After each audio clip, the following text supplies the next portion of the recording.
Siyangobba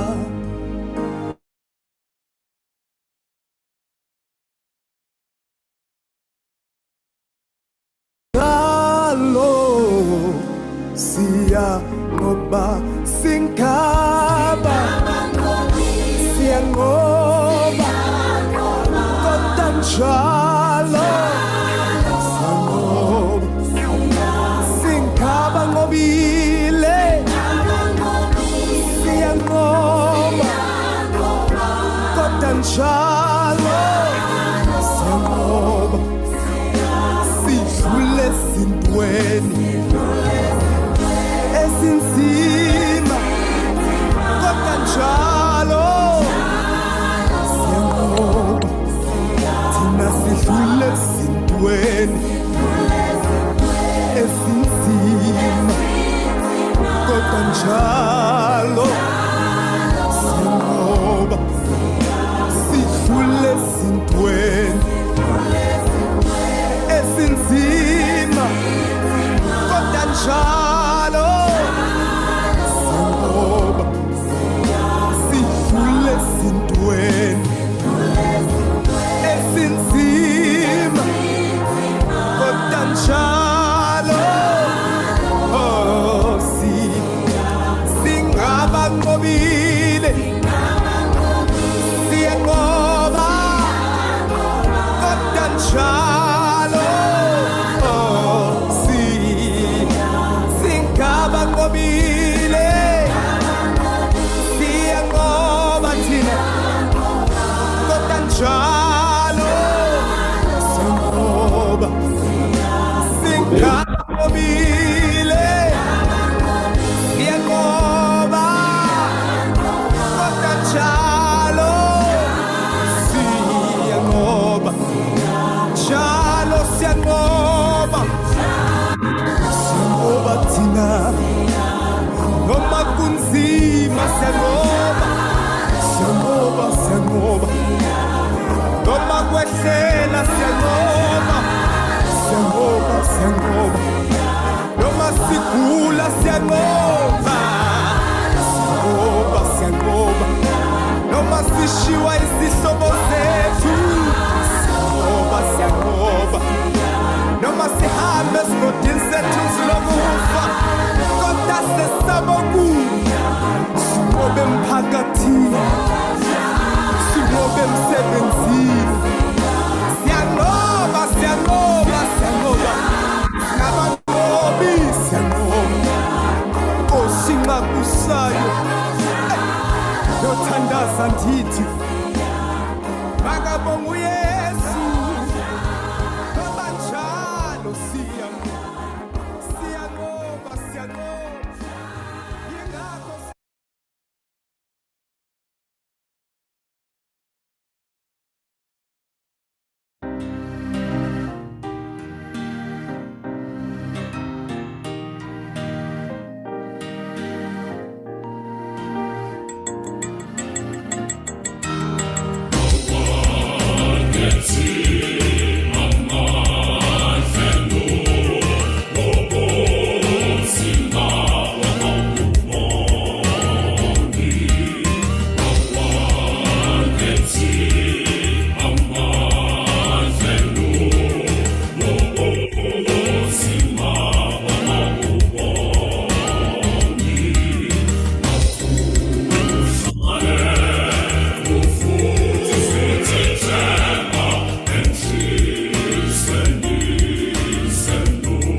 Good evening, brethren, and welcome all to this pillar TASA eti academics.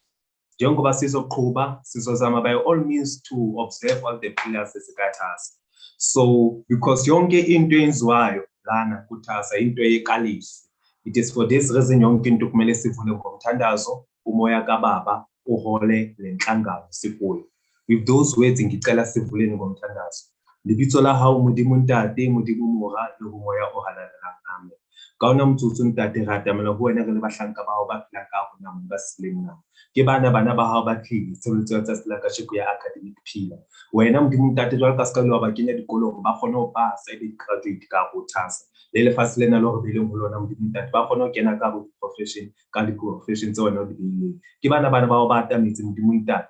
Lokisa kelello tsa bona o lokise le dibuo tse tla bua tsatsi la kasheko go tsohle ditho tse batla di bua di ba tswele molemo ba kgone ho pasa bana ba hao le yona kereke le TACC e kgone ho una molemo o motle haholo baneng ba hao ba ile ba pasa dithutong tsa bona ke na le gona modimo ntate boholo ba le bohlale ba botle bona ha le hodima lefatshe re bua tsena re na le modimo ntate mora le moya o hallang amen. Thank you so much, brethren. I would like the PEC to facilitate the proceedings in Zale academic pillar session. We know we have our two speakers. I'm not sure who's going to start or who's not, but I would like to hand over Manji to PEC to facilitate.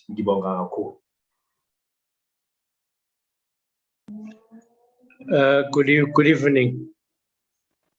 The academic pillar is one of our most sacrosanct pillars upper TASA, and as such, yes, because at the end of the day, inhloso yethu TASA is to be holistically developed, and umuntu holistically developed is well equipped in all areas.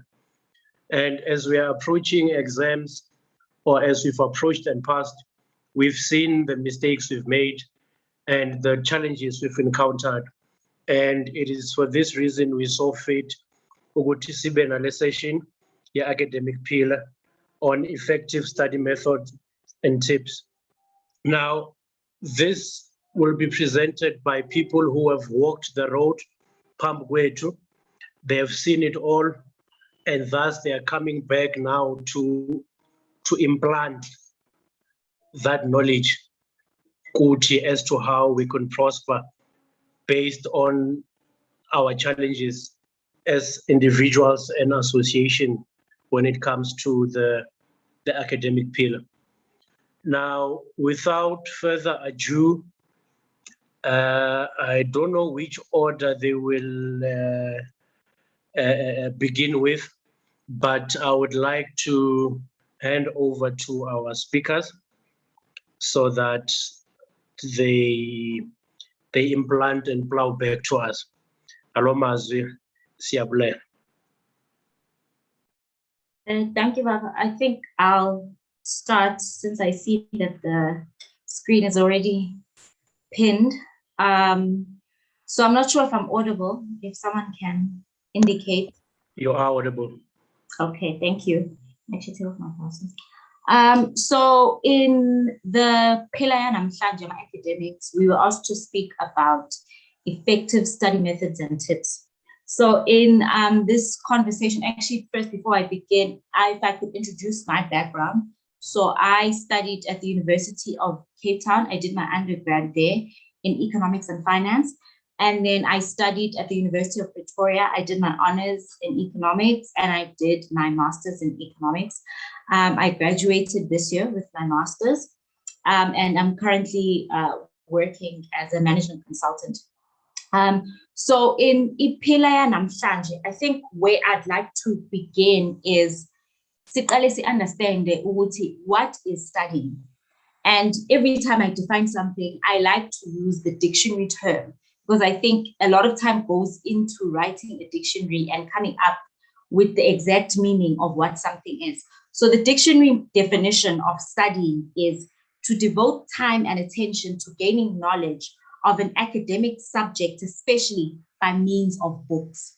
So I think my first question with that would be to everyone is, whenever you open your book, let me say every night to assume the best of everyone, are you studying or are you just consuming knowledge to forget it the day after the exam? So are you devoting time to gain knowledge and understanding and devoting your full attention to whatever it is that you have devoted your time to understanding better in? And I think a very big note in that definition are two main things, and that would be devoting of time and devoting of attention. So these are two of easy that I would say as humans, we have been proven to struggle with in order, like iskhathi, we cannot manage our time. And secondly, we cannot manage our attention for long spans of, at a certain time, you probably can't concentrate for more than 48 minutes. I've read about that somewhere. So these are two important things I think you need to think about when you think of studying. And secondly, I think the other question I'd like to ask is, why effective study skills? So if you think about effective study skills, we need to optimize these two things, which are time and attention. So when I have effective study skills, what I can do is I can increase the amount of competence that I gain within a particular amount of time and decrease the amount of time that I spend trying to understand something.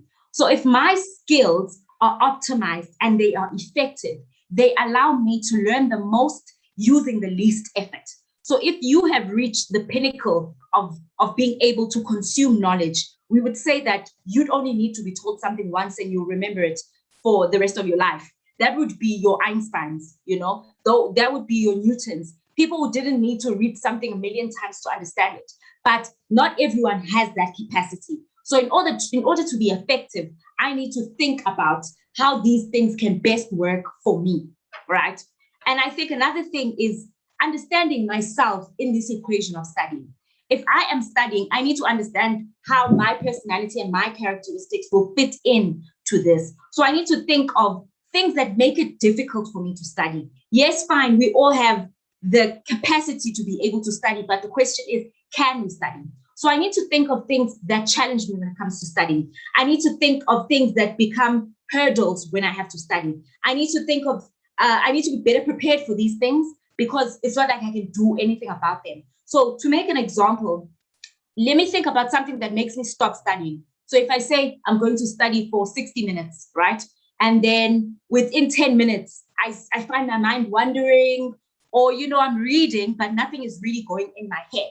I need to ask myself, what is causing me? What is causing this to happen? So I can make an example. Let's say my phone rings while I'm studying, and then I answer the phone call and I talk to whoever I'm talking, and that conversation ends. Then because I've diverted my attention, I'm going to end up thinking about that subconsciously, even though I'm not saying, okay, let me think about this conversation, but it's already in my head and it's taken a lot of my attention.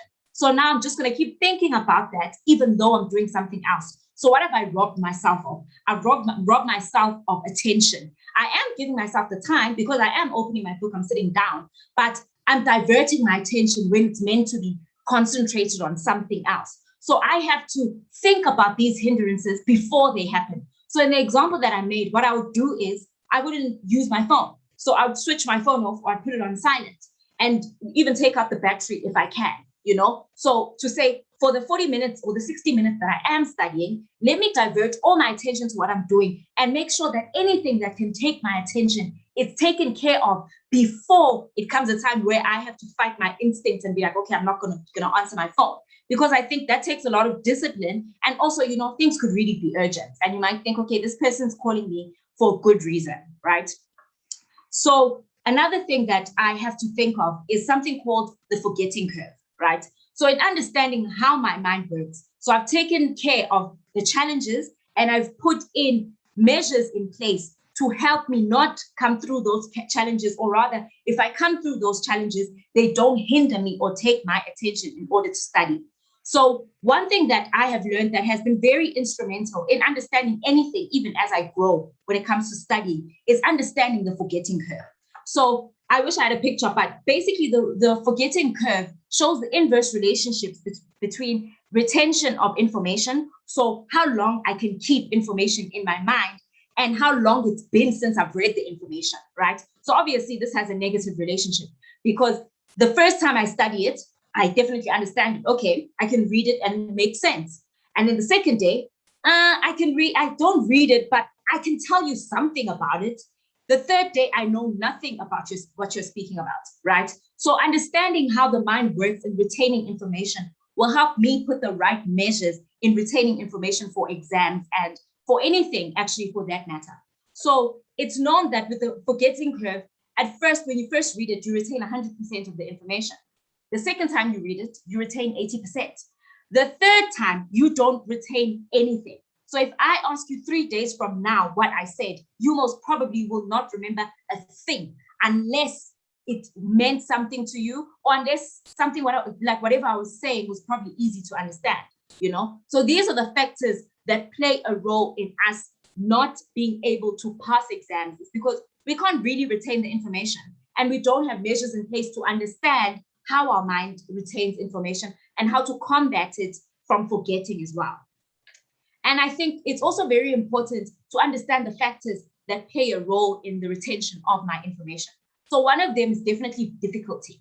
The harder it is for you to grasp a concept, you're most likely going to forget it the next day. Actually, you're not even going to make it to day 3, right? So if I was sitting here and instead of talking about effective study methods, I was talking about like something in astronomy, or I was explaining differential equations, you most probably are going to forget it as soon as I close my mouth, right? Because it's too difficult. But if I'm speaking about something easy, you're most likely to remember it. So the harder something is for you to grasp, the more effort it will take for your mind to retain that information. And secondly, it's whether information is meaningful or not. So the more meaningful information is to you, the more likely you are to remember it, and the less effort it would take your mind to remember it. So if something's meaningful, this is a very short example. So if something happens in your life, in your everyday life, right, it creates a pathway in your brain. So I think every time I walk downstairs, this is how I should place my feet, right? Because you walk downstairs, it's something that happens subconsciously. There's literally a pathway in your mind that's created, that opens up every time you have to walk down the stairs, because it's something you do repeatedly. a lot of the time, you know, and something you forced your mind to understand. Otherwise, you'd fall whenever you get on top of stairs, you know. But if something is meaningful to you, so if something linked to that pathway, if I go downstairs, I know how to go downstairs. When I go upstairs, even if no one really teaches me, because the pathway of walking on stairs, be it downwards or upwards, is already created, it's going to be so much easier for me to go upstairs. It goes with driving as well. Let's say I only know how to drive an automatic car, right? It is easier to drive an automatic car than to drive a manual car, but I'm going to have a much easier time learning how to drive a manual car than it is for someone who's never been in a car before. Because I know, okay, there's a clutch, there's this, you're probably going to have to teach me more. But the pathway of being able to observe cars around me, to be able to drive straight, to be able to know how to go on a curve, you know, and get this speed, all those things are already basically natural to me. I have been driving an automatic anyways. So the more something means something to you, the more likely you are to understand it as well. And also that goes with how you learn. So some people, when they see something, for example, with me, I never forget faces. I may not know your name, especially if you've never told me your name, but I'm going to know your face no matter the environment. So if I've met you at a church and I see you at a mall, I'm probably going to see that it's you, even when you don't have a suit on, you know? So my eyesight works really well. So if I see something, I'm probably going to remember it forever. So my pathways are definitely stimulated by my eyes. Other people, it's hearing. Like you hear a voice for the first time, okay, you might not know this person, you're sitting next to them in a bus. And then you hear their voice maybe 2 years down the line, and you're like, yo, I know this voice, but I just don't know who it is. So it means your pathways of understanding or remembering are basically based on hearing, or rather things that go through anything that is audio. And it goes with the same thing with like music. I don't think I can remember music well, but some people can literally hear the first 2 seconds of a beat and be like, oh my gosh, it's definitely this song. I can see a music video and be like, it's definitely this song. So you have to understand that when it comes to you thinking of the things that will help you remember things easier and retain information much faster as well as longer than it normally would. And another thing I think that's really important is not running away when things get difficult. I always say when it comes to actually anything in life, it's a good skill to learn. Don't run away. Don't run away from planning. Don't avoid, because everyone knows about procrastination. So this is basically it. If you have 4 weeks to study for something, don't run away from it.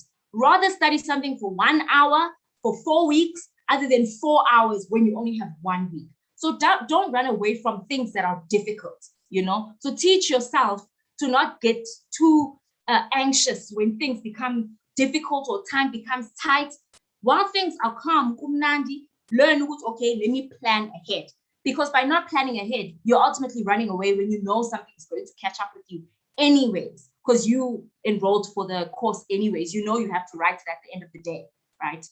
And I think one thing that's also really important linking to this is understanding what we call the study cycle, right? So the study cycle always goes in 5. And I know that most people will do literally 2 of these things, but in order for you to retain information and study effectively, these are the 5 things you need to be aware of and you need to master down to the T.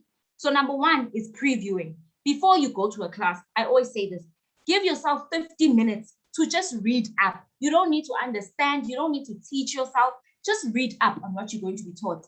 Trust me, the first time you see something in a book and when the teacher is, you know, teaching you, those times are going to be so different. So if you take the anxiety off of just reading, okay, I don't really get it. There's obviously a lot of gaps because it's new to you. Read it, just read it. You don't need to understand, just get the very basic concept of what your teacher is going to be speaking about. So you don't sit down and you're completely confused and most likely to just be on your phone for the next, 40 minutes of the lecture because you have no idea what's going on. So number 1 is previewing, right? Then number 2 is attending. You have to attend classes, right? And by attending, I don't mean physically only. I know that you have classes, on Teams or whatever other platform you use. So make sure you attend the classes where you get taught the content from start to finish. So what that is going to do is fill the gaps for you. The gaps that you had when you were previewing your information, right? When you were just reading for a young 15 minutes. That 60 or 40 minutes, I don't know how long lectures are these days, but that time is going to fill the gaps of the knowledge. So the pathway of learning that particular concept has been opened by yourself in a very, less stressful environment where you're just sitting alone and reading it. And the teacher just comes, to further open that pathway and create the connections to make understanding so much easier, right? And then the third thing has to be reviewing. So there, after previewing the work and after attending the class to fill the greater amount of gaps, you fill in the small gaps now, where things get really complex. And the lecturer did explain, you have an idea of what it is, but the concept is a little hard for you to grasp. So that's why you go home and you review the work, right? And then after reviewing the work, you have to study it. So the three things that I've said are not what studying is. Attending class is not studying. Previewing notes is not studying. Reviewing notes is not studying. Studying is actually sitting down. When you have quite a good idea of what you were taught, you write it down. You make your notes, you make your graphs, if you make graphs, however, you like to study. But everything you have to write down. I always say that paper does not forget. Once you write something down, you're probably not going to forget it, right? The same way you know your name. You can write your name with your eyes closed because you've been writing your name since grade R, right? So take time to study the content. That means step by step, asking yourself questions that, does this make sense? What does this link to? Can I explain this differently? So this is where the studying comes in. And then you check now. You check if you understand. Practice the work. Look at end of chapter exercises where it's testing your knowledge without looking at your notes, where you can see, okay, I understand this, but my understanding stops and starts here. And then we carry on that 5 cycle as well. You just keep going around and around with that cycle until you're comfortable with understanding the work. So that would be the study cycle, right? And the reason why I say practice makes perfect is because if you practice past papers and you'll know even the structure of the exam, I will never look down on practicing, because if I remember, for me, high school was a lot of fun, but I don't remember how much I learned actually in class, because I loved being with my friends. We were making fun of people, making fun of the teacher. A lot of the studying really happened when I was doing the past papers. And I did any and every exam paper I could get my hands on, because it made me familiar with the content. Until this day, I will never forget how a math paper 1, a math paper 2, and a math paper 3 paper looks. I can tell you the structure from what they ask, your polynomial. I know everything because that stuff is engraved in my mind to this point, even though I haven't looked at it for like 5, 6, 7 years. But because I looked at it so much when I was preparing for my exam, my mind just thought, okay, this is key information like walking and eating. Therefore, I have to remember this information for the rest of my life, right? And also what it does when you do past papers, it builds confidence, so that it's not that you know everything, but you're comfortable even with a challenge because you've been faced with enough trials and tribulations, which is the past papers when I speak about this, to be able to tackle any paper you get given. Even if the structure changes a little bit, you can make out, no, man, Lomuntu was asking this, they're just turning it around with this. Sometimes a plus might be a minus, sometimes a minus might be a plus, but you understand the concept no matter what they do. I mean, even for lecturers, I've been in a lecture before, and I mean, there's only so many past papers we can set exams with. Literally, I'll take like 5 past papers and I'll try and figure something out that I can test my students on. So if someone did 5 of those past papers, they're most likely going to get over 90 just by going through those 5 papers. That's why practice will always be important. And I think other things that we need to take seriously is how to write notes. Like, it's one thing to think you're writing notes just by taking an exam pad and just scribbling all over it. You need to gain understanding about what your notes are saying, and they need to stick to your mind. So for example, if you open a textbook or any notes, for example, and this is a 101 course literally for anyone who teaches, you have to write what the objectives of the course are, right? So for example, if you open your textbook, the first thing that's going to be written in your textbook is the objective of this chapter is to teach you 1, 2, 3, and 4. By the end of this chapter, we expect you to be able to answer 1, 2, 3, and 4. I feel like literally university makes it so easy. I'm sorry. But if you can answer those questions, literally your aim whenever you open a textbook is to make sure I can answer the questions that are put on the first page that outlines what this module or what this chapter is going to speak about. And if I can answer these 4 questions, that's basically all these 199 pages are speaking about, right? So even when I write notes, I'll even put the objectives of the chapter are 1, 2, 3, and 4. And in those objectives, I'll say objective 1 is that, let me try answer it using the notes in my own words, because it's the only way you can remember something, right? And split the things into the objectives so that you understand what it's speaking about until you get to a point where you don't even need your notes. You can, like, if you close your eyes, you can visualize what your notes are saying because you understand the concept and you can even explain better to another person as well, right? And another thing is to read and say it and explain it as well. Reading something, I mean, you don't get much value from reading. Think about if you're on Facebook, you're reading the whole time. That's all you're doing. Okay, fine, you're not reading academic content, but your brain doesn't know the difference, right? So the only way your brain will retain information is if you explain it. If the pathway is created and it needs to be used, then your brain's like, oh, okay, this is information that I'll need tomorrow then, since I needed it today and I only read it yesterday. Then it keeps that pathway open only by reading it and explaining it. Because think of really a lot of the junk you guys read. You read any and everything. Even when you go to the street, there's billboards, there's signs, those are words. And your brain can't tell, oh, this is a billboard, I don't need to remember this.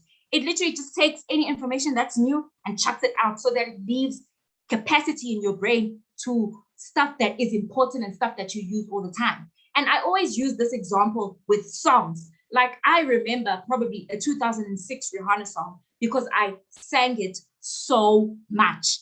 And my brain was like, yo, this girl keeps referring back to this information. It means this is important information that is key to me being alive. Because that's literally how your brain works. Every time it has to refer back to information a million times, it's like, okay, this is important thing. It's a priority. Let me put it forward. So even with studying, it's exactly that.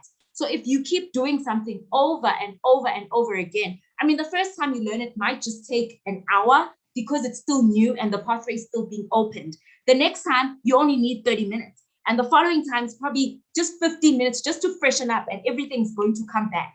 So if we understand that that's how the brain works, we're able to maximize the capacity of how we use our brain and the information that we keep that is important as well.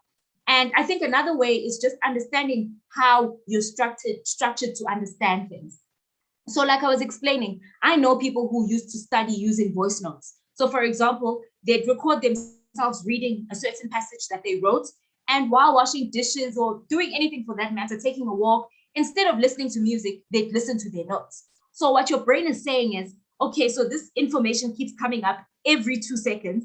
I need to understand it and I need to keep it at the top of my brain because this person keeps trying to regurgitate it. So if you think about music, like think about the facts that you know about celebrities that don't mean anything, but you keep reading about it all the time. Like, you know that when I moved to this place, I don't even know when I read that, but I think I read it so much that day because it was trending on Twitter that it's in my mind. And my mind was like, okay, it's important where Bonang lives. And obviously I don't care about that and I don't want to remember, but I expose my brain to that information so much that it's going to keep it and it's just going to be a random fact that's forever going to occupy the space of my mind. So if you think about academic content that way as well, it becomes more comfortable. And I think even for you understanding how your brain works, your information is kept for longer as well, right? And obviously redoing something over and over again just forces you to get used to it and forces you to get comfortable. And if that's what past papers do, that's what testing yourself does. You keep just referring back to that information and that pathway is made stronger and stronger because pathways are exactly like muscles. If Omoto goes to gym for an hour for the first 5 years of their life, every single day, the next 5 years, they can go 30 minutes because of muscle memory. You know, the mind is like, okay, I need to be fit, I need to eat well. So it doesn't take that much effort. Even if they lift 1, 2, 3, they've been lifting for an hour for 5 years anyways, right? And another thing that I'll reiterate is definitely not giving up. The time and the attention is key. And all these skills that I have outlined are skills that are sustainable up until you die, I'd like to believe. Because I think we constantly learn as humans. Me, I learn. Maybe other people, when they have degrees, it's over. but I constantly want to know things. And I'm the type of person that if we're having a conversation and I know nothing about what you're speaking about, I ask you to, okay, maybe tell me a bit about it, even if it's simple terms. Oh, okay. But trust and believe, when I'm alone, I have 1,000 Google tabs open. Every time someone mentions something I don't know, I'm like, okay, what is this? Right? And I Google. And then my brain's like, okay, this is obviously important if she's Googling it. Then I'll keep talking about it. I'll tell my husband about it. Like, oh, did you know that this means that? And this happens like that. Then my mind is like, okay, this is important. We prioritize it. So that's the only way that you'll get better at retaining information. And even at work, being comfortable, because at work, you're probably not going to be doing what you're studying anyways, right? So even if you're studying engineering, you're not going to be doing the maths of the engineering. You're probably going to be doing stuff that you've never seen and never heard of. And you're going to be given a big fat book on your first day, and they're going to be like, oh, you probably should know this tomorrow. You need to go home, and you only have a few hours. You need to sleep anyways, you have to go back to work tomorrow. So using those 4 hours to read through the contents and see, okay, this is key. This is mentioned 20 times. This must be important. It helps you to just use your brain effectively and help you to store information that is useful to you as well. And I think the tips that I'm giving are more sustainable going forward when it comes to study. So I thought I should do like a 2-minute slot on people who are trying to study like in a week, right? Even though I do not recommend this, but I'm just going to give the tips anyways, because life happens. And yeah, it's COVID. That's the excuse for everything now. It's COVID. So yeah, let's say you have a week to study for something. So these are the 5 tips that I'm giving to people who want to master something in 7 days. So number 1, be honest about what you know. So if you have a textbook and you need to finish it, it has 9 chapters, for example, for whatever course that you have. Number 1 would be read on all the chapters, not read on all the chapters, look at all the chapters and put them according to priority. What is easy for me? Chapter 1, it's always easy. That's the introductory stuff, right? So chapter 1 would definitely be number 9 in terms of the hardest stuff. Then you put all the 9 chapters into the different categories of how difficult it is. Usually the last few chapters, or even in the middle, it's the most difficult to grasp because it lays the foundation, right? So put it according to from hardest up until easiest. And you have to be honest with yourself when it comes to this. If something is easy, be honest that it's easy. So you don't spend, 5 hours reading over something you can say in your sleep, right? Number 2, put time aside. So if you have 7 days, be honest about the fact that you only spend 8 hours studying. Don't say you're going to spend 10 hours studying. You know you're not. Just be honest to yourself. Don't fool yourself. You can maybe lie to us, but don't lie to yourself. Don't do yourself that disservice, right? Know that only 8 hours, and maybe some of you 6 hours because you're busy, right? I'm not going to ask with what you're busy with, but all I'm saying is just be honest with yourself. So in the 6 or 8 hours that you have in a day, accumulate all those hours, and they're going to come up to whatever number they come up to. Let me say 100 hours, right? To study the 9 chapters. The hardest chapter, you allocate the most time to. So say you allocate 20% of your time on the chapter that you just can't seem to understand, because you have to watch YouTube video on top of YouTube video when you're studying that chapter, right? And so on and so forth. So you give it 20%, give the other one 18, the other one 17, so on and so forth, until you get to maybe like 5% of your time on the stuff that's most easy for you, right? And in that time, say that in my hours, how much is 20% of the time? 20% of the time of the 100 hours is 20 hours. So let me do 2 hours of 5 days, or let me do 1.5 hours of 7 days. You can just be honest and put it however you want to put it. If you're a person on my weekend, you don't have 2 days in 7 days, because you only have 5 days in actuality, right? And I like to use something called the Pomodoro method, which is like, it's an app you can download on your phone. What it does is every 40 minutes, it tells you to take a break for 10 minutes. Because the brain can only take in information for 40 minutes, then it needs a break. Like sitting down and reading for 60 minutes just doesn't work. And just use that app. I suggest it for literally anyone. Even I work now and I'm working from home. And for sake of concentration and being able to be productive, I'll do the 40 minutes, then I'll take a 10-minute break. And I plan my breaks. Like I'm just going to walk around or I'm just going to make popcorn for a bit, or I'm going to cut apples, or I'm going to have a conversation with someone. That's not going to take obviously the over 10 minutes, so that I can go right back to whatever I want to do. And one thing I can suggest is do not use social media on your study breaks. That doesn't make sense, because number one, social media doesn't help you with anything except waste your time. Because if you're scrolling for 10 minutes, you can scroll for an hour, right? So do things you know you won't lose track time on, like you won't lose your track in terms of your time. So even if you do push-ups or you do sit-ups to wake up your mind for 10 minutes, do exactly that, something that's good for you and not something that's going to drain your energy, because really looking at your phone for 10 minutes is going to drain all the energy you're trying to get back to study. And another thing is do past papers. I'm going to keep saying this. If you have 7 days to study, spend 2 of those days doing past paper after past paper after past paper after past paper. It's the only way you're going to get familiar and comfortable with the content. You're going to even get comfortable with things you just don't get. In varsity, khona izinto ongazi-understand, ubona ukuthi lana my knowledge starts from here and ends here. And just be honest with that. Ufunda okufundayo, but only past papers can make you feel comfortable and not be anxious when you have to write. And another thing is getting help when you don't understand something. If your lecturer can't explain something well enough to you, you have internet, just go on YouTube, type how to do differential equations. They will have 10 videos starting from how you write a differential equation to how you solve the most complex ones. You have all the information at your fingertips. Use it to your advantage. If your lecturer or your friend cannot teach it and you just feel like you don't get it, just make sure you seek the information, even on social media, or even like there's really groups that go through like math stuff. There's YouTube videos, there's YouTubers who devote their time in teaching students things that they don't understand. So use those resources to the best of your ability so that you understand things better for yourself and you feel more at ease even when you have to write. And another thing is sleeping. Don't say, I have a week, I'm not going to sleep.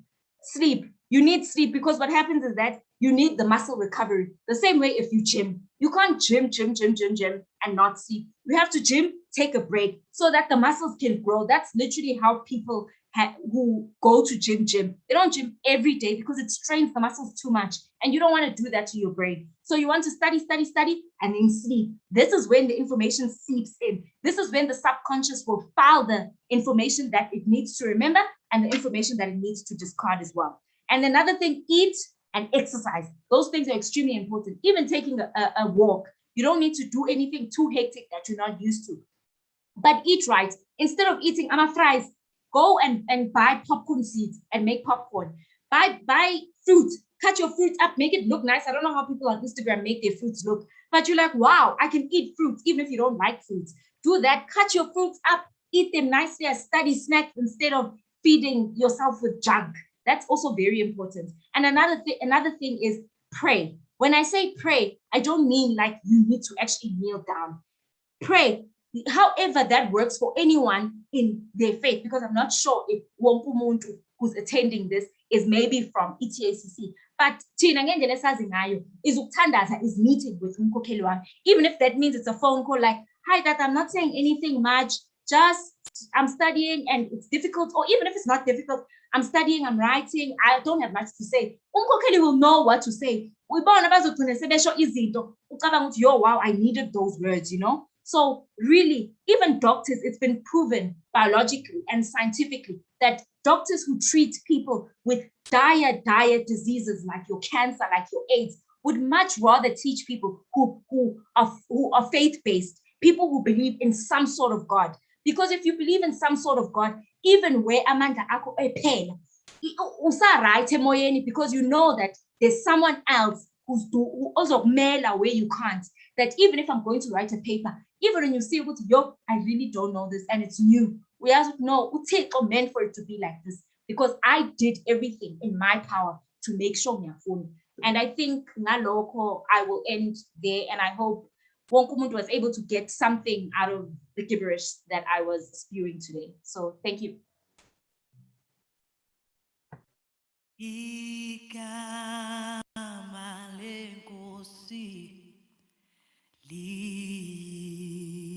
Liyoinqaba ophephe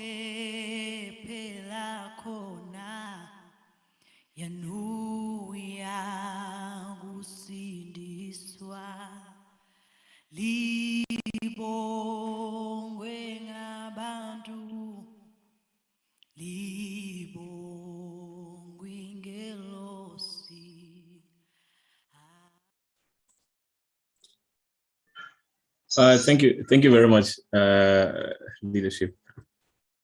And thanks, Mama, for such a very informative session. I've learned a lot, and I hope that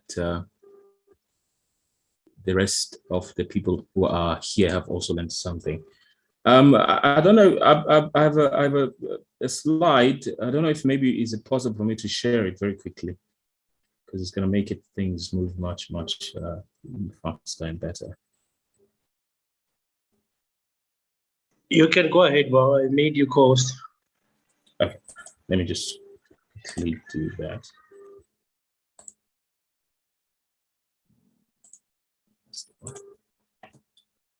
Okay, is it visible? Yes, it is. Okay, great. Well, thanks and good evening. Siyabulela kakhulu Madala for opening for us the service, and thanks Mama for your delivery. So a little bit on my background. I'm also in how can I say this? I've done almost similar. I've had a similar experience like Mama, in terms of I did assistant lecturing for about 4 modules now. So when this invitation came through, I thought maybe we could add just a couple of cents into the ideas and sort of the attitude towards exams and studying, specifically effective studying. Yeah. So currently, I'm doing engineering, mining engineering specifically. So I work with the Department of Mining Engineering in their different courses from first year to final year. And currently I'm specializing in research. Yeah, so I've been there tax, never had the privilege of going to Cape Town like Mom, but maybe in the future. So if I may just be so bold and start here, but it's mostly going to be a summary of what Umama has already discussed.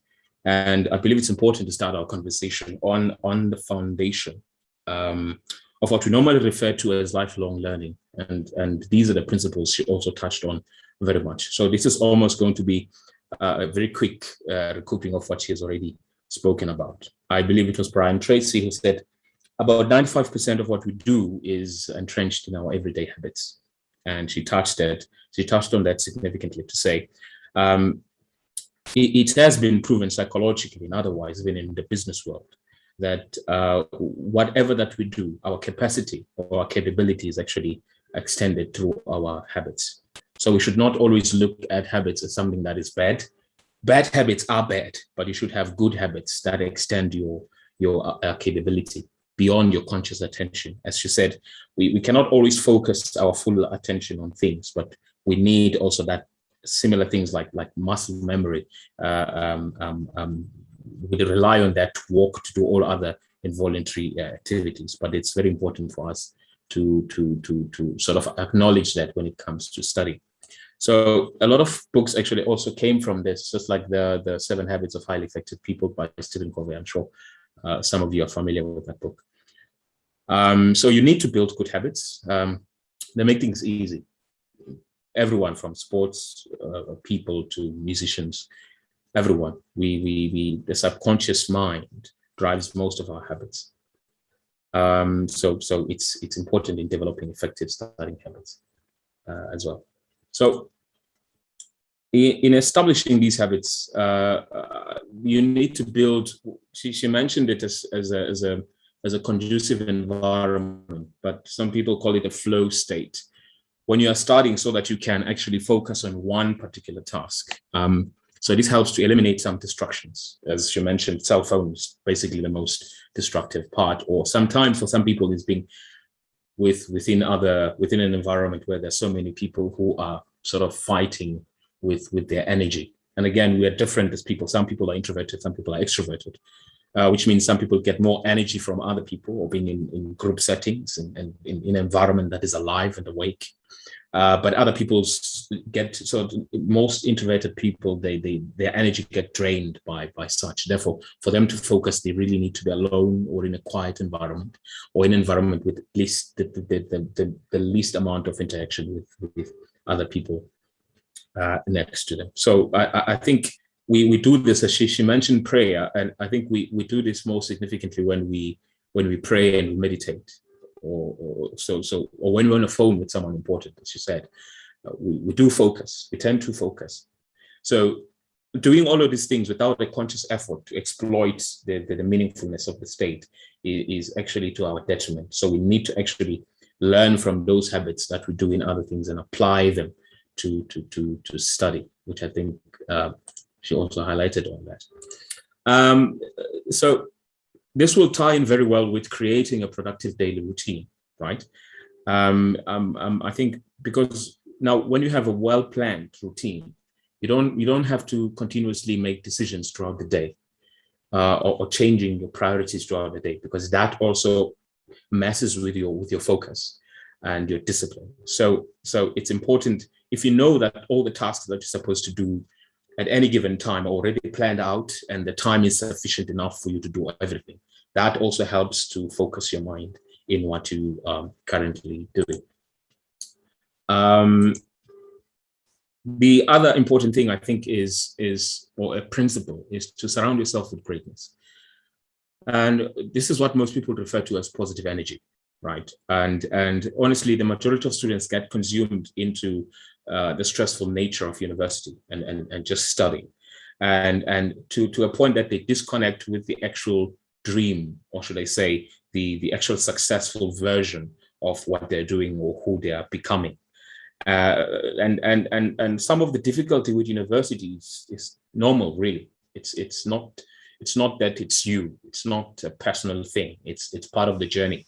Even CEOs, they do confess to being challenged. We had one of them today. She was confessing that actually some of the courses in university gave her trouble. They still give students trouble today. So you don't have to look at your studies in the context of you being a student and being now. You should always build a relatable environment to the success, whether it's people or things or art or music, depending on what you do, so that can positively influence your thoughts. As we know that thoughts create emotion, emotion creates behavior or influences behavior. Behavior is who we are, as what we do and how effective we do the things that we do in the world. So what is then important is for you to place yourself in that reality, to say, you should definitely know who you are, and Umama did mention that. This is not just now. So you should remember that you have the same relationship to your profession as the one between a caterpillar and a butterfly, which is time fundamentally. So passing a class should not just be a matter of passing a class, but it should always lead to your competence. So you should become what you are studying, what you are learning. Because matter is a fixed quantity or concept, to a sense that what you fill your mind with replaces the space that you could fill your mind with other things. So it must be something important. It's like they say, pick a color, but just know that everything will be that color in your life, right? Then you think more carefully about how you pick that color and how you do, or how you move on forward with things like that. Again, I apologize about the little bit of philosophy. I had to touch on the important aspects that I also learned from the delivery Gamama. Let me just get to a little bit of the business of the day. When we're talking effective study, I think from my background, mostly in engineering, we've got two types of concepts, should I say. So there's the knowledge-based understanding that happens when you start in concepts, and there's also the practice-based understanding where you are actually involved within the activity itself, or within the activity of producing that knowledge. So we interpret these things in a sense that in terms of the knowledge-based understanding, some of the concepts, you have to know whether are these concepts true or false. Now, there's only one version of it which is correct, which is applicable. For instance, if you're talking Newton's law or the law of thermodynamics, there's only one aspect which deems the law true, and there's other aspects that deem the law false. So you need to at least be able to understand that when you are studying. And then again, there's a visualization aspect to it, which is usually in a form of a conceptual map that shows you how do things interact with each other. So these are concepts, that is the relationship between the first law, second law, third law. So once you understand that in terms of how do things then fit together, you come to scientific relevance, which looks at where do you apply, whether it's a formula, whether it's an equation, whether it's a theorem, where do you apply that? So it becomes, it's almost like accuracy, but in words. Usually you'd have correct calculations in numbers, but you have accuracy in words in terms of scientific relevance. Especially this is applicable mostly in statistics as well.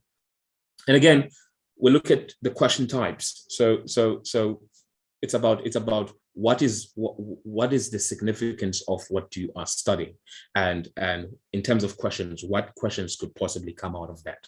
So it's very important for these aspects. They help you to sort of understand the concept from a knowledge-based kind of approach. If you look at the practice-based approach, the practice, so it's basically procedures and steps, methods. So there's a right method of doing something and the wrong method of doing something, which is not always obvious from the beginning of whether it's a question or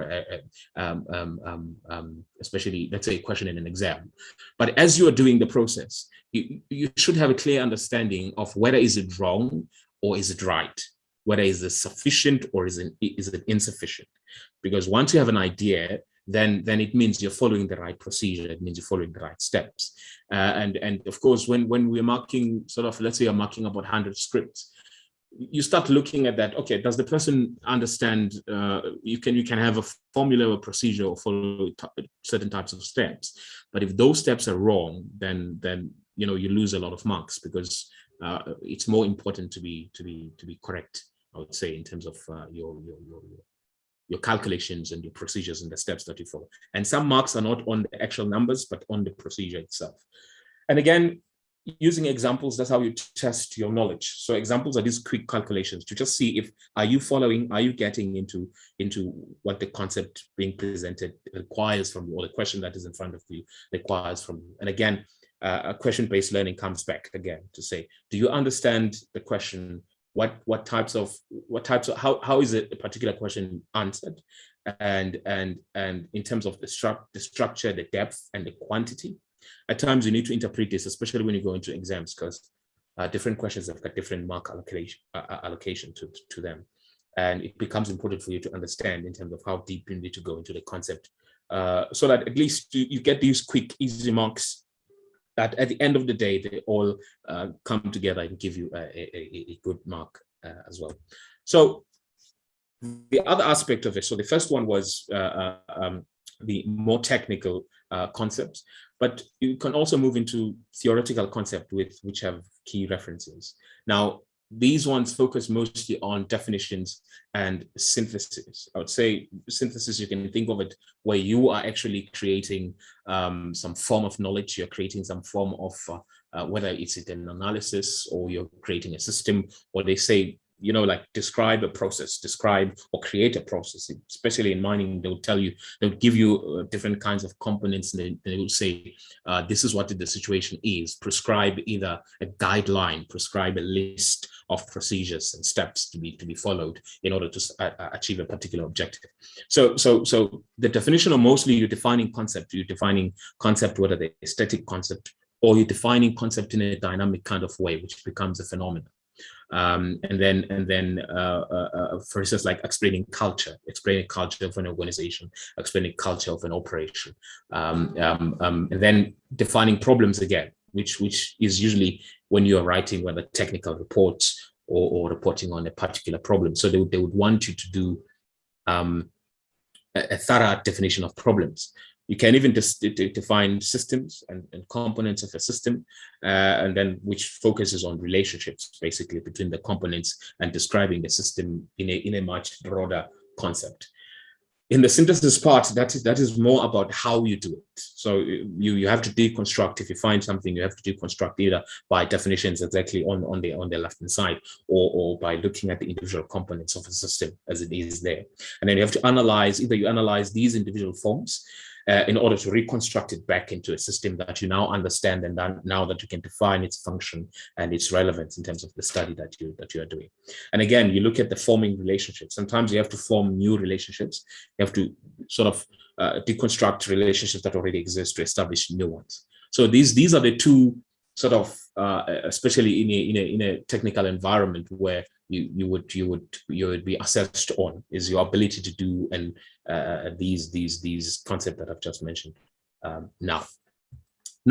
I think what is important, and Mama has touched on this very much significantly, is that when we are studying, basically it's always towards a goal. And I think it's important to always study towards a goal, because if you're just studying for the sake of studying, you don't retain much knowledge, as she just demonstrated. And it's only when you're studying towards a goal. And again, that element of discipline, that element of isolating yourself and finding yourself in a space where you are studying towards a particular, either an exam or a test or an assignment, that time is the time that you must make sure that you use effectively. So I'm going to start with timetable. Most people feel arrested by timetables, and I know that it's how can I say it? We don't like schedules because we feel like we're boxed in, and the funny thing is, you should actually plan your day so that you enjoy the day that you have, because you know what kind of a day, what kind of a productive day is a productive day to you. So it's important for you to plan your day around how would you like to have it. If it was a good day, how would it be, and plan for that particular day, so that you don't feel like you're boxed in, or that you are squeezed in between things that you want to do and things that you don't really want to do. But in our department currently, we are implementing this thing of looking at work management instead of time management, so to speak. Because work management, it means you have tasks that you want to accomplish within the time that you have. And it's quite important that you finish those tasks, because if you do time management, it does put you in a scale, in a room where you have a bit of control. But at the end of the day, have you accomplished the task that you had to do? That is usually the biggest question. And usually when we're dealing with deadlines, submissions, that really matters, to say, did you finish the task that you were given? And even though you had a lot of time or a very short time, but were you able to finish the task? And again, I remember Mama spoke about competence, skills, and time, that if you are competent, you require less time because the skills come through. And I think that is eventually the thing that you want to sort of move towards. Now, she mentioned a lot about modules, themes, planning around that. I'm not going to go through that because she was in detail there. But also, what is also important is you must task yourself in a way that is sort of goal orientated. You can't, how can I say, there must be an outcome to everything that you do, and the outcome must be sort of fulfilling to you, so that it keeps you engaged and it keeps you within the bounds of what you need to do. So to maintain the difficulty. So usually for me, I would plan either meeting with my friends or going somewhere interesting, or even to watch a movie as one of those goals. So I don't know what triggers you, but if you have that thing that you want to do, rather postpone it until you have done the tasks that you need to do, so that at least you've got something you're looking forward to, rather than just this never-ending sort of prison sentence of just studying and studying and studying. And again, now, she mentioned prioritization. It's important to be healthy as well, to balance the health and cognition. She spoke a lot about that, and I'm sure we've learned so much about that. The studying itself, what I think most students fail to do is sticking to the plan. And again, you have to make sure that your plan is as solid as possible. If you're not sure, find your academic advisors in your institution. They are there. They can assist you to make sure that your plan is as effective and as solid as possible, so that you can be able to stick to your plan. And again, you must focus on things that are important. She spoke a lot about that. For me, what I think is more important is aim for understanding and not memorization. Again, remember, once you understand information, garbage in is equal to garbage out. If you organize the information perfectly well, it means you will understand it in the right form, such that when it's time for it to come out, it will come out in that right form. It's like think about remembering something. She did wonderful demonstration of that. If you know a song, if you listen to a song, if you listen it from verse 1, then chorus, then verse 2, then chorus, then verse 3. Even if you're remembering the song, you might remember you will remember the order correctly. You can't just say, you might remember the chorus alone, but you will have clear understanding that there's actually a verse that comes before the chorus and a verse that comes after the chorus. Even if it's the first verse or the second, you can tell the difference between those things. So it's important to organize the information correctly such that what you put in is what you get out. Again, test yourself, which is very important. You must take the study objectives from your study guide or textbook.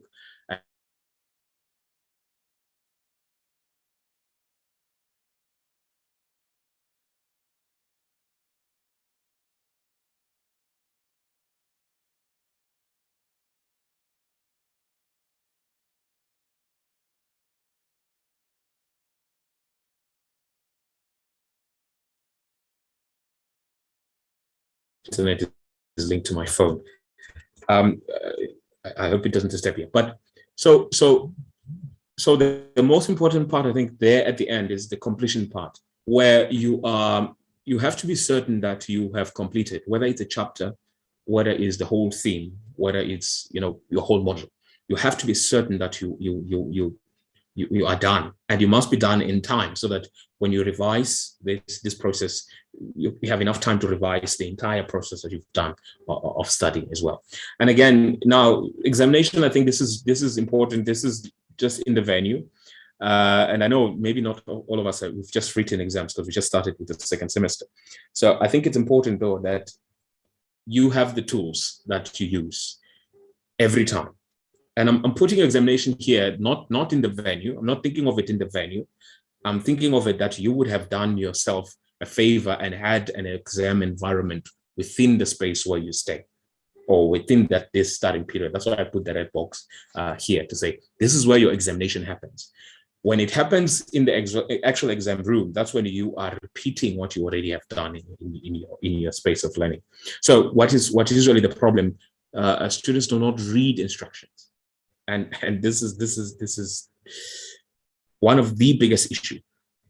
We must really read instructions and understand.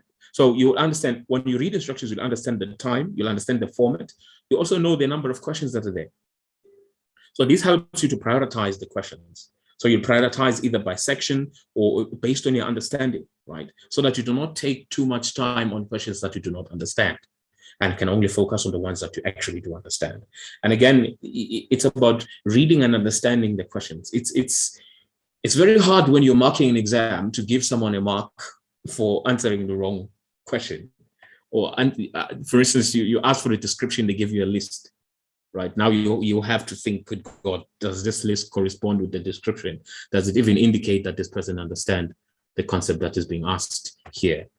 So yeah, those are the three parts. Maybe just to summarize, you know that we need to build productive habits, and you need to create a flowing environment and a success-based sort of learning environment. You must partner with greatness and know who you are and where you are headed. Remember, the difference between you and the person that you are in future is time. It's just time. The difference between you, even if you are poor, between you as a poor person and someone who's rich or you consider rich, is time. That's the only difference. And again, treat your modules now in terms of the starting part, treat your modules accordingly. The theoretical and technical subscribe to different rules, but understanding is very key to both of them. You should prepare yourself to study so by setting activities and schedules or timetable that suits your modules and workload, right? And set up your studying activities based on a predetermined plan. So I'm reading on that. Organize information and self-asserting tasks. I mean, tasks that you test yourself to make sure that at least you understand and you are ready to take on the test. And then remember that exams should always be a revision of your studying session. It should not be surprise, unless it's a surprise test. Maybe a last principle, just to close up, is to say, I think we should adopt a growth mentality. And Mama spoke about this, to say we must continue learning, because you are a community all on your own. And I think it's important that for one to understand this is, you today has a relationship with you, the you that you are tomorrow, the you that you are next month, the you that you are 5 years from now. All of those yous form a community. And each and every one of them in this community are responsible for the well-being of the entire community. And as you move along, you connect with other people, family gets involved, everybody gets involved, even your society gets involved. So you must align with your future self today, so that he or she or they do not blame you for your current self and the efforts that you put in what you do today. So that is it from my side. Thank you very much. And thank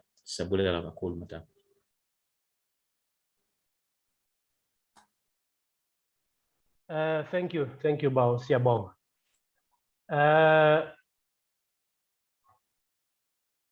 I think we can open a session of questions. But I think this was valuable information we got from our two alumni. Number one, I think we can affirm we will distribute the slides from Kalipi and the study app by Umama Usejan. So if we do have questions, in the chat box or so that we unmute you and you ask. Siabong.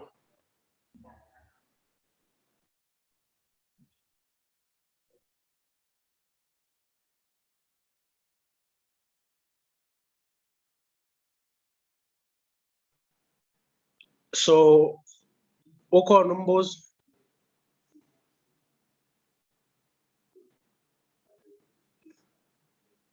Someone's mic.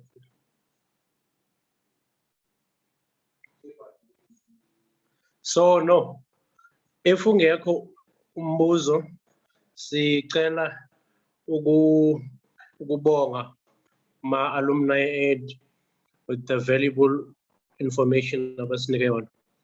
It will surely go a long way in assisting us in our academic journey. So if ungekho umbuzo, sicela ukubuyisela kuwe Bawusejani usongela. Siyabonga.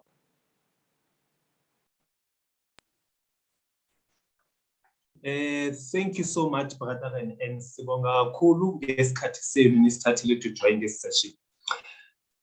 Let's remember, ukuba everything that resembles God is seen by growth. That's why there's a term or terminology okuthiwa ukwanda kwaliwa ngumthakathi. Meaning in your life, there should always be development as a human being.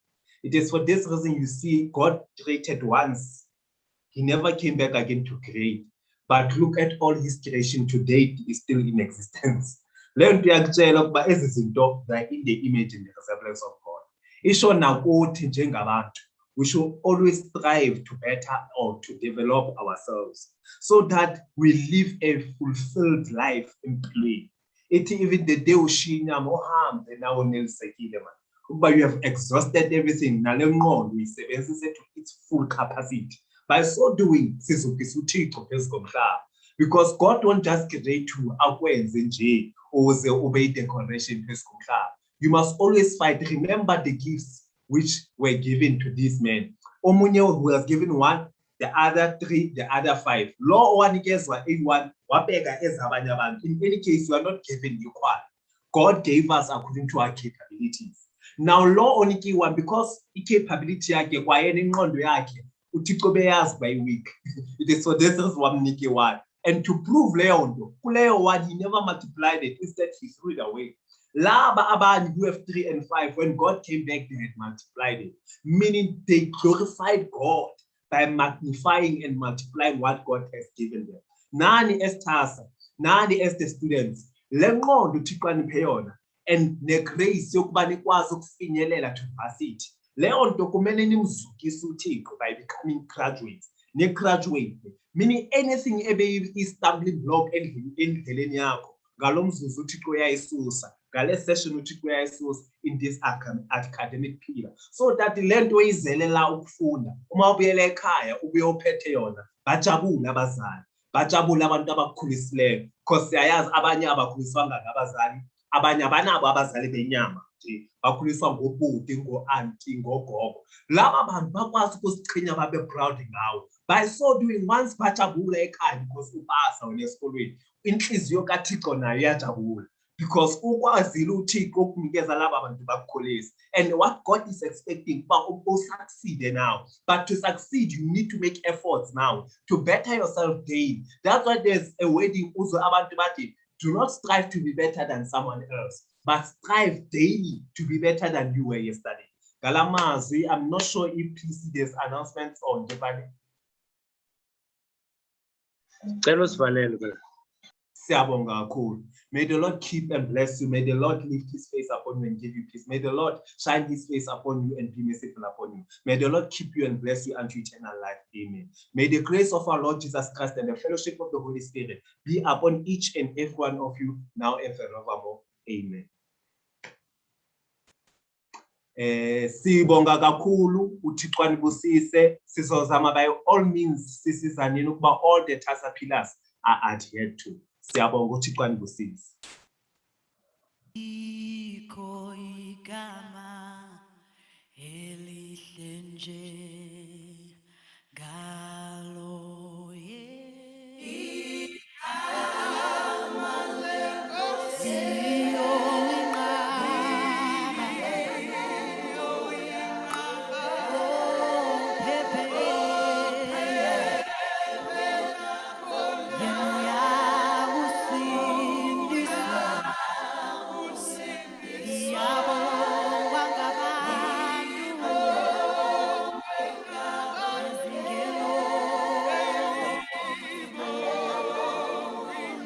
Quick